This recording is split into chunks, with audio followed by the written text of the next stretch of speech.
Obrigado.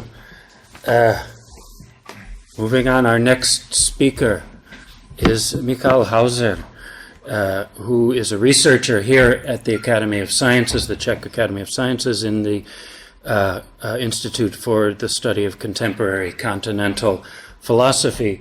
And his work focuses on postmodernism, on critical theory, Adorno specifically, as well as post-Marxism. And the title of his talk, which I'm looking forward to hear, as I said before, is The Event as a Dynamic Latency, the Appearing Mediator between Badiou and Marx.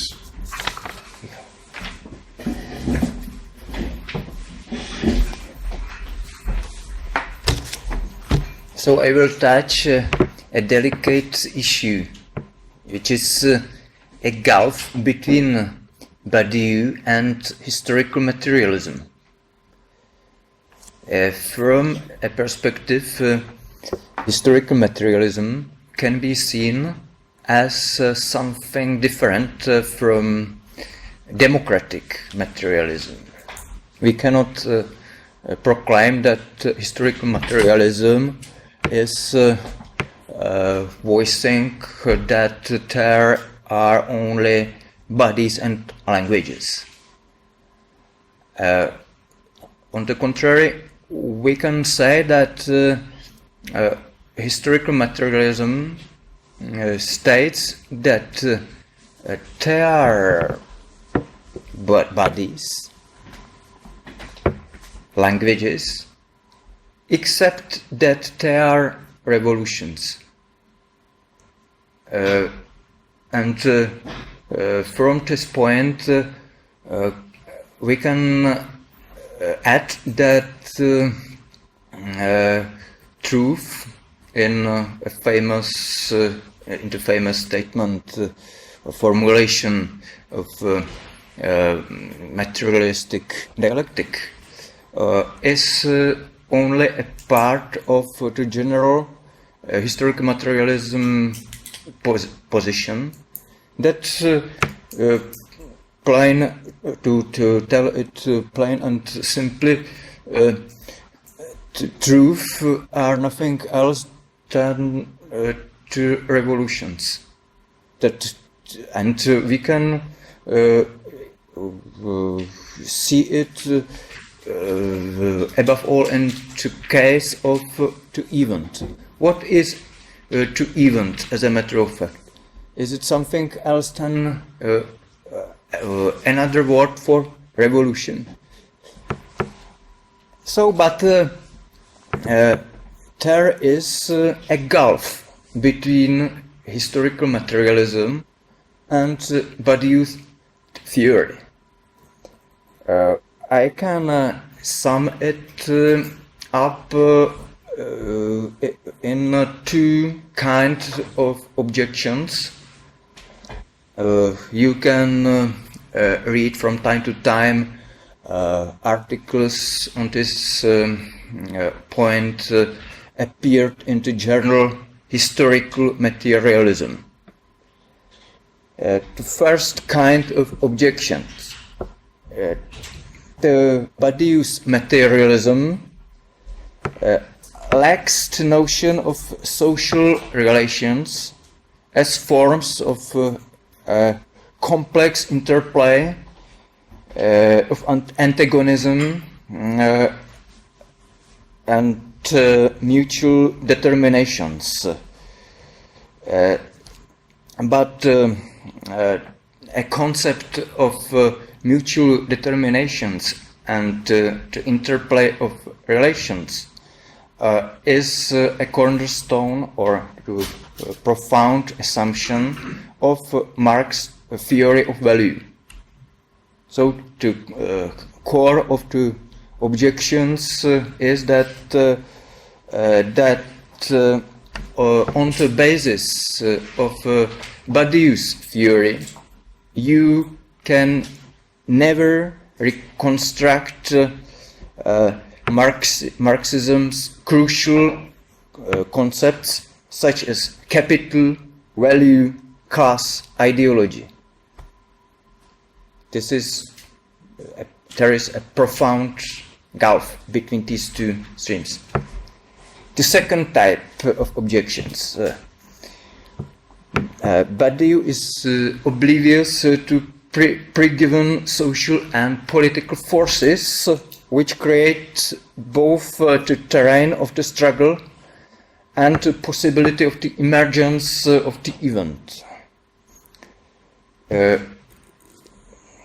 In this view, Badiou appears to be a weak historical materialist because he leaves out of account that which forms and changes the layout of chess pieces on the chessboard of each historical situation.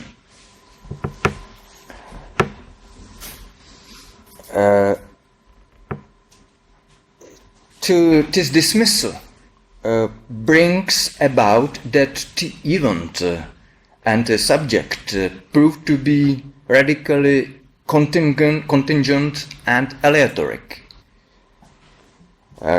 Their historical and social constitution, in the last resort, is nothing more than a result of casting dice, to use Badiou's phrase from Being and Event. The radical contingency can eventually lead to overemphasizing the transformative effect of subjective decision, as some Badiou's critics pointed. We can say that these two kinds of objections actually point out that there are raptures or gaps in Badiou's materialism. And I suppose that there is a sort of the Althuserian rapture which has survived in Badiou's theory. For instance, in Badiou's logic of worlds, there is a rapture or a gap between phenomenology of a particular word, which remotely resembles the Althusser's ideology as the word of immediate experience, and the other hand, mathematics of multiple being, which alludes to Althusser's science as the real realm of knowledge. The Badiouan gap between mathematics as the science and phenomenology of a particular word to some extent corresponds to the Althusserian rapture, or the gap between science and ideology. As Etienne Balibar put it in his article called Althusser's Object, the Althusserian rapture is not possible to think without a platonic background. According to Balibar, Althusser's philosophy can be understood as a terrain where Platonism and Spinozism are present at the same time as intertwining and inducing an everlasting tension. The Badiou's work can be seen as this decision for Platonism, which forms a profound fourth matrix in the shape of mathematics.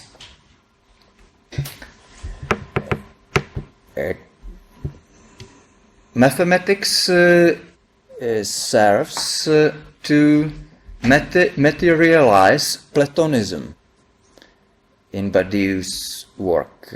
It means that mathematical operations based on the set theory are supposed to permanently generate a gap between the ontological level of multiple being and phenomenological level of living experience connected to nets of determinations.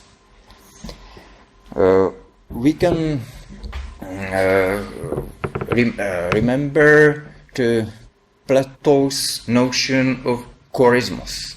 Chorismos is a division between the physical world and the world of ideas. And we can say that there is a similar chorismos in Badiou's work, which is chorismos generated by mathematics. And to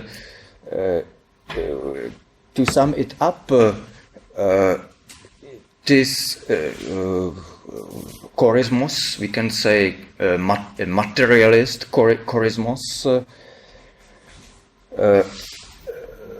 represents the fact that there is a gap between the category of quantity, mathematical category of quantity, and the category of quality on a profound level. The living experience can be voiced due a category of quality, but the numbers and set theory belongs to the category of quantity. But this materialist chorismos can be viewed in two ways. It can be considered to be the crucial fact that opened the gulf between Badiou and historical materialism. The Badiou's theory would be applicable to historical materialism on condition that the set theory in its ontological meaning would be replaced by a type of relational ontology such as the one that was created by Hegel.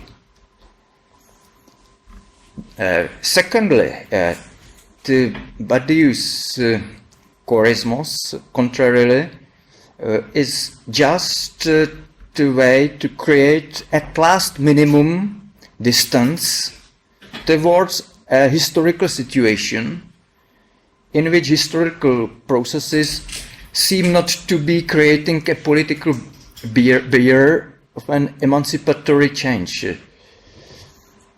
The Badiou's mathematics as the source of a distance can be seen as a means of keeping a perspective of another world after the historical process is stuck in a deadlock. It's the emancipatory meaning of mathematics.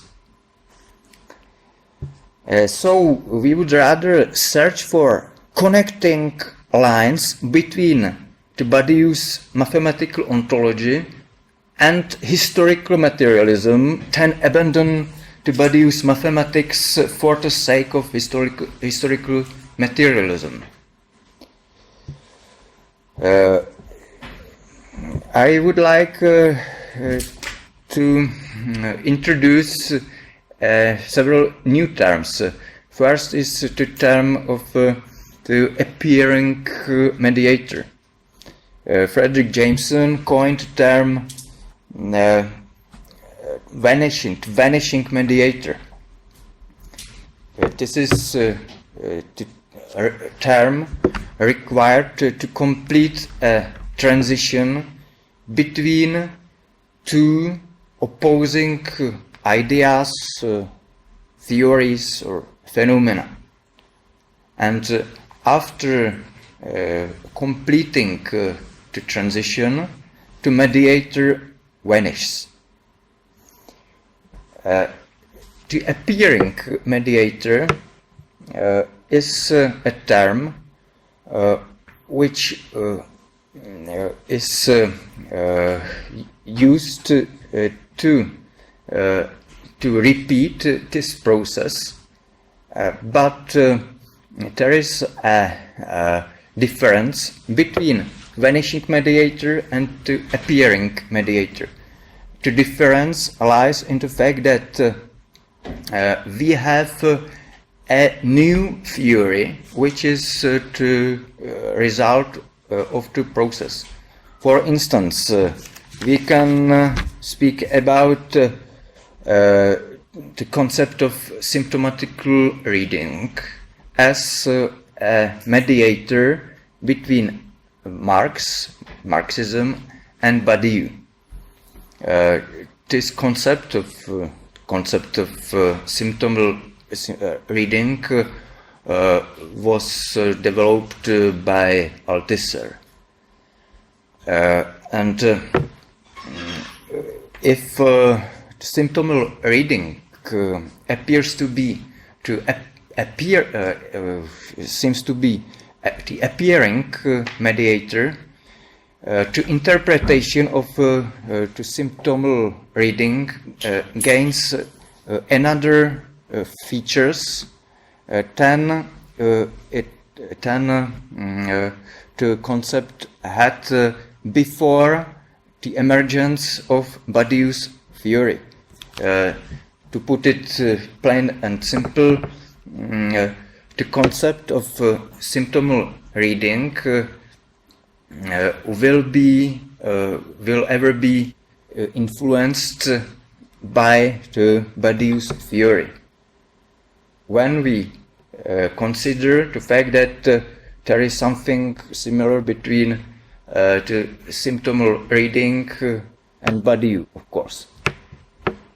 The concept of symptomal reading was incorporated into Badiou's concept of generic procedure, searching for the elements of a situation that are connected with the name of the event, for instance.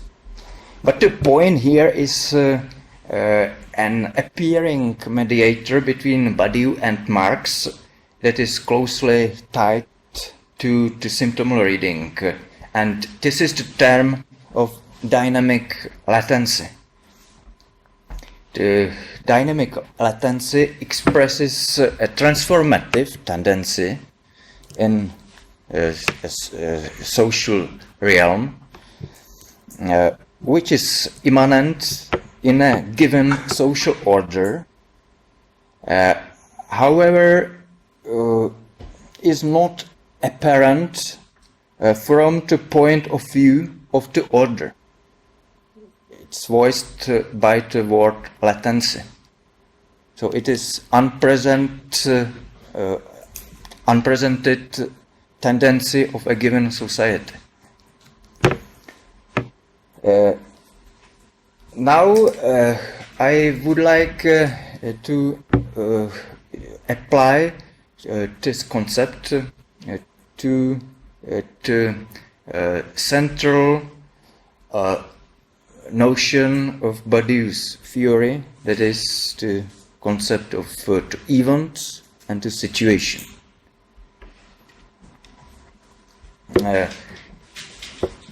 Into meditation 20 of being and event, Badiou highlighted the event as an interval between an anonymity of an unpresented multiple and the addition of a name. Now we can epitomize the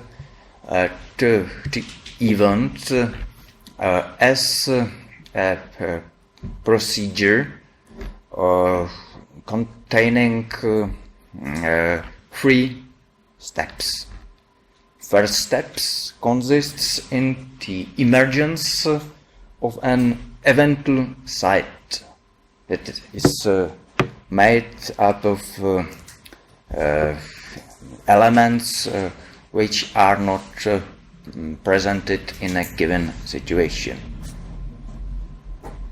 The second step is that there is a multiple which corresponds to mathem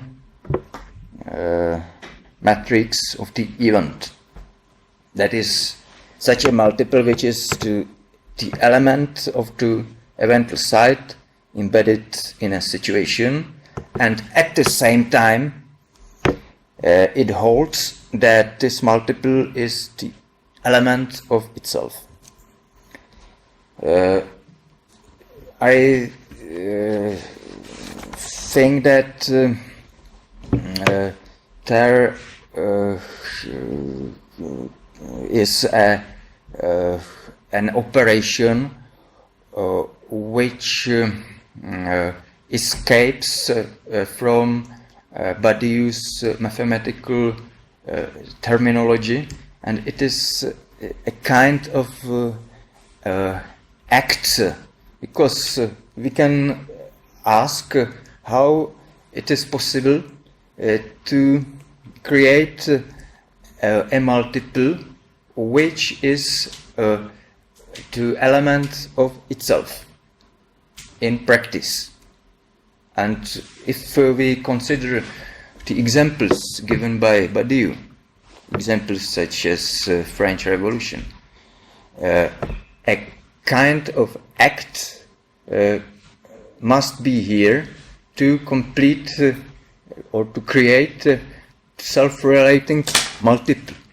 And here is the point where Lacanian and Žižekian theory of act can be placed, because this multiple which is the element of itself can be interpreted as self-relating act, and this is the act which is based on itself, only on itself.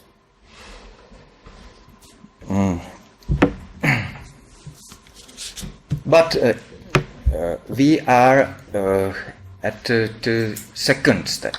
This step is crucial because creates an anonymous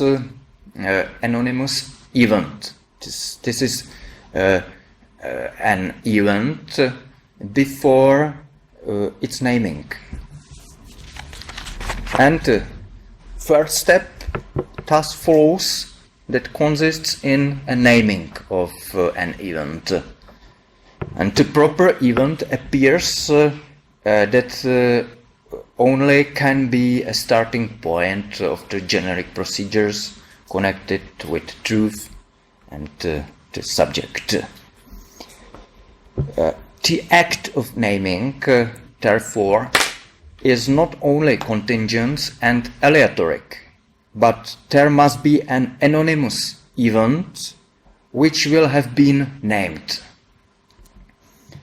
The anonymous event represents a potentiality that can be carried out by an act of naming. Here we can engage Aristotle's famous terms potentiality and actuality. There are two potentialities and two actualities in terms of the event.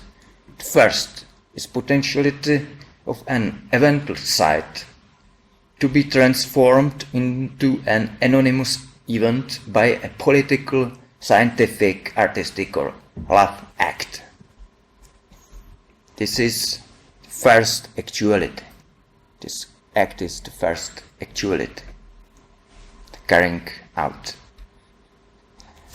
And the second is potentiality of an anonymous event to be named by an act of naming. And this act of naming is the second actuality. To the eventual site and anonymous event, these two potentialities can be characterized as a dynamic latency latencycy stake. The decisive term is latency. What is at stake is whether Badiou's theory is compatible with the concept of latency, expressing a historical tendency, which is one of the cornerstones of historical materialism. Occasionally, Badiou himself evokes the concept of latency. I must defend here Badiou before Nick. For instance, in his book, Badiou's book, Rebirth of History, Badiou links up riots and uprising into last decade, such as Spanish indignados or the infamous Arabic Spring, to the contemporary capitalism, which, according to Badiou, attests Marx's anticipation that capitalism tends to the full unfolding of the irrational, monstrous potentialities. Badiou then points out a latent eventual side and a latent subjectivity into recent manifestations of resistance. Now I come to another new term, maybe. I would say that this term can be characterized as a post-Badiouian term. And it is term of the symptom multiple.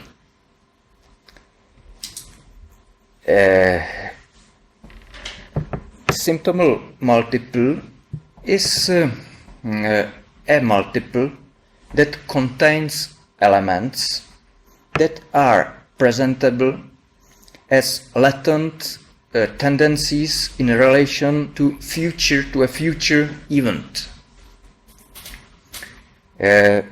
With respect to Badiou's theory, the symptom multiple is in a special regime of presentation. Its elements can already be deciphered in an approximation in a pre-eventual situation. To deciphering of symptoms needn't to be only a retroactive operation done after the establishing a new event, as Badiou put it. Besides mathematics, there is another science that can address the elements of the symptomal multitude. It is precisely historical materialism, which among other things focuses on the tendencies in a given situation. I know that there is only some streams in historical materialism. It is not my point here. The symptomal multiple may be seen as a Badiouian expression for the dynamic latency. The eventual side can be understood as a subset whose elements belong to the set of elements of the symptomal multiple. The eventual side is a subset of the set of symptomal multiple. So we can say that the eventual side and then the event itself is created by the elements loaded with dynamic latency, but at the same time it holds that there are latent elements which don't belong to the eventual site and to the event itself. That only some latencies create the eventual site, not all.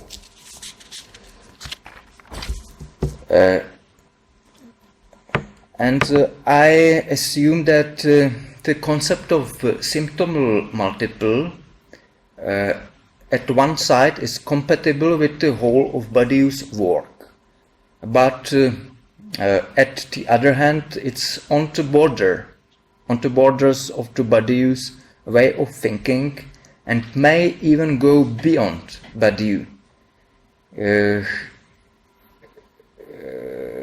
In fact, the symptom multiple change some traits of the event, since the event then contains elements loaded with dynamic latency that are placed into sphere of social relationships formed by contradictions, class composition, and generally the capital as a fundamental social regulator.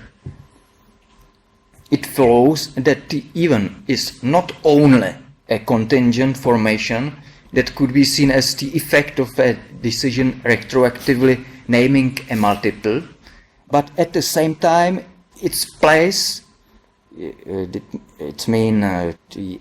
eventual site, is overdetermined by the social whole in the sphere of objectivity. The event thus gains two layers. First one is materialist in the sense of historical materialism, regarding the fact that the event involves elements loaded with dynamic latency. Second layer is idealistic in the sense of Frank Ruda, or over-materialistic in the sense of self-regulating act which is based on itself and detached in a minimum distance from a given situation. This act, self-relating act, can turn that which is concerned to be impossible into possibility, but only on condition that so-called impossibility is a result of ideological misrecognition of symptoms of the possible. Impossibility, which turns into possibility by an idealistic self-relating act, is not amount to impossibility in the sense of absence of objective tendencies in the social whole.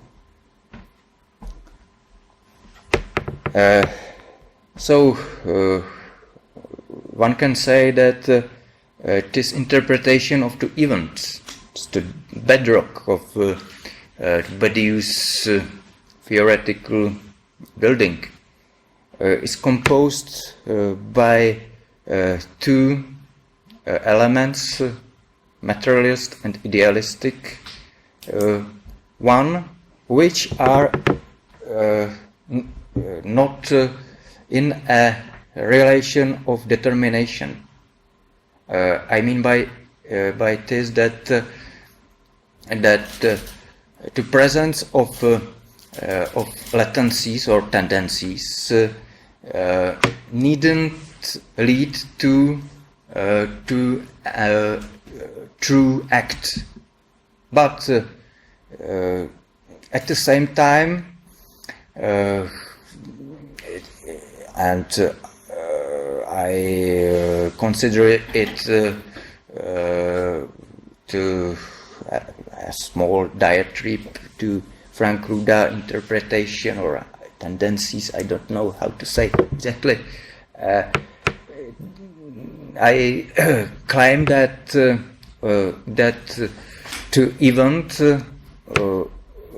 is only to event is true, which is connected with real latencies in society, but it is not satisfactory condition.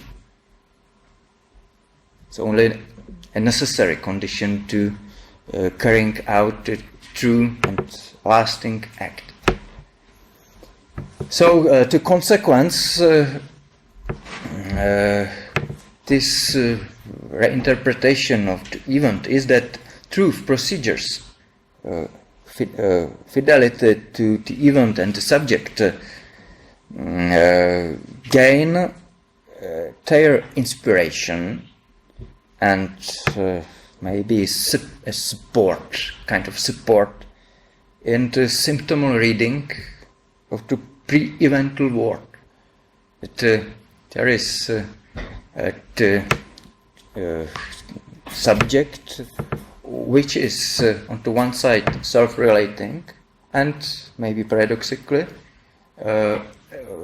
gains a support which is generated by a concrete analysis of a given state of society. Thank you for your attention.